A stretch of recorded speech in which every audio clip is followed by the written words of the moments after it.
Berikut adalah 4 tempat kematian ikan paus tragis. Nomor 1. Duxbury Beach.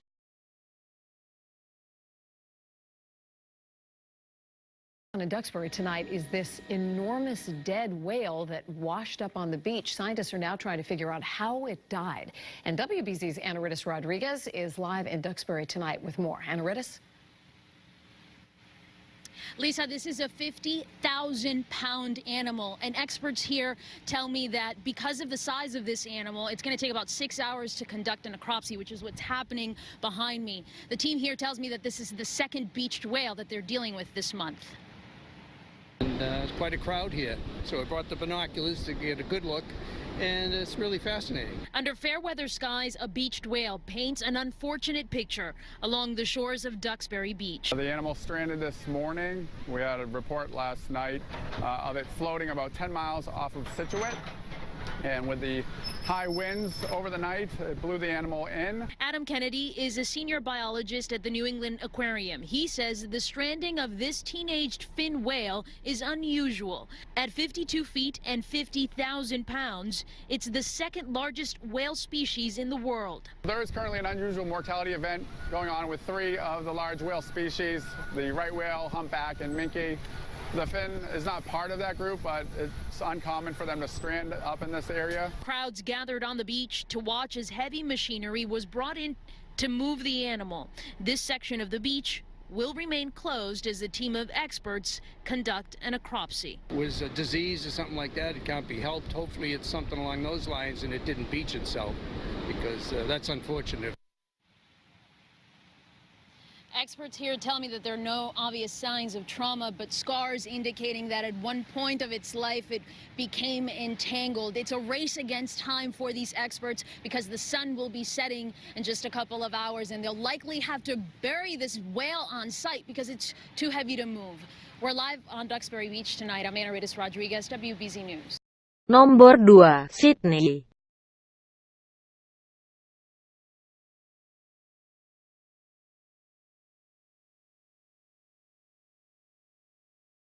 Carcass of a 12-metre subadult male humpback whale that came ashore, washed in with the large seas and high tides in the very early hours of this morning. The animals washed ashore, washed over the seawall that you can see behind me into one of the local swimming pools. We currently have a 45-metre exclusion zone around the animal. That's set up for the safety of the public, to ensure that no one goes into a dangerous situation. Being a whale carcass and weighing around 25 to 30 tonnes, these are particularly dangerous times. They can float and roll around very easily. We wouldn't like to see anyone injured or hurt themselves on it, so we've set up an exclusion zone for the safety of the public. Since the animal has reached some popularity down here on the beach, we've had 200 or 300 people at any one time. Possibly thousands of people have seen the animal already today. So humpbacks are impressive animals. It's a beautiful time of the year to see the animals during their migration. It is unfortunate that some of those animals aren't going to make that. They're not going to finish that migration through disease or through just inability. It may not have had a good feed when it was in the Antarctic. It may not have been exposed to good feeding grounds. And so the animals passed away offshore and have been washed in by those strong ocean currents.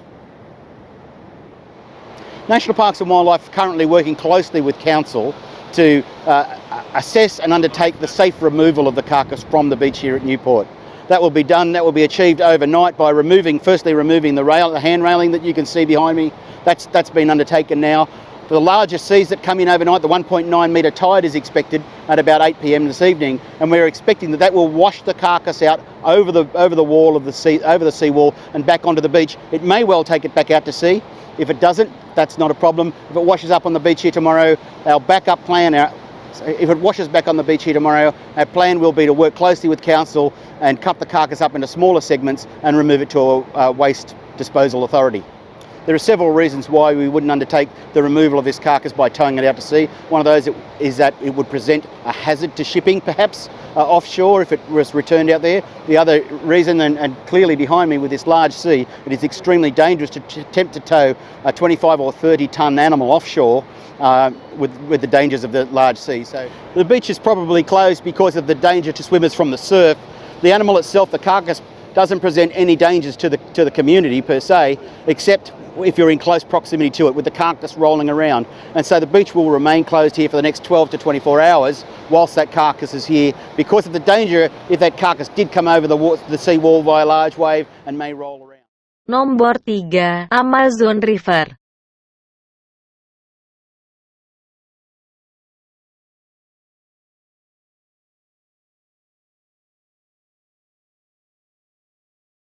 Imensa.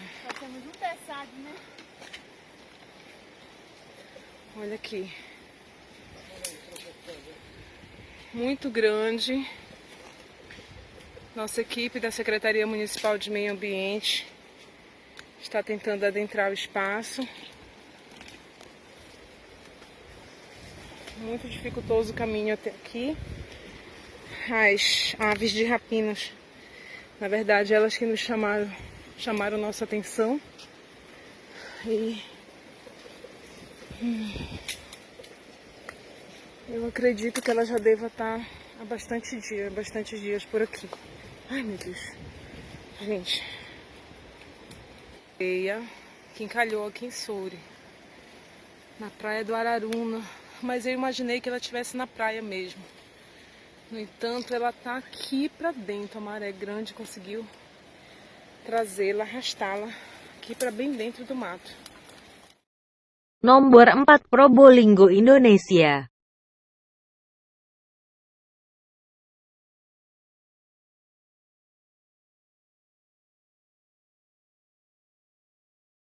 Ikan paus terdampar di pantai Desa Pesisir, Kecamatan Gending, Kabupaten Probolinggo, Jawa Timur. Saat pertama kali ditemukan warga nelayan setempat, puluhan ekor paus malang itu dalam kondisi lemah. Bahkan sebagian paus lain mencoba masuk ke aliran sungai karena diduga kepanasan setelah terdampar. Ada sebanyak 25 ekor paus yang terdampar di pantai Desa Pesisir Gending, Probolinggo. Puluhan ekor paus tersebut ditemukan nelayan setempat sudah dalam kondisi lemah dan tidak dapat bergerak untuk menuju ke tengah laut. Kondisi dataran pantai Desa Pesisir yang berpasir dan berlumpur menyulitkan puluhan paus tersebut untuk berenang, terlebih dengan kondisi air yang sedang surut.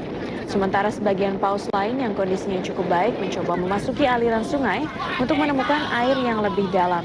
Warga desa setempat pun segera mendatangi lokasi guna memberikan pertolongan, dan puluhan paus yang berjenis paus pilot tersebut merupakan spesies paus yang hidup di perairan beriklim hangat dan perairan tropis.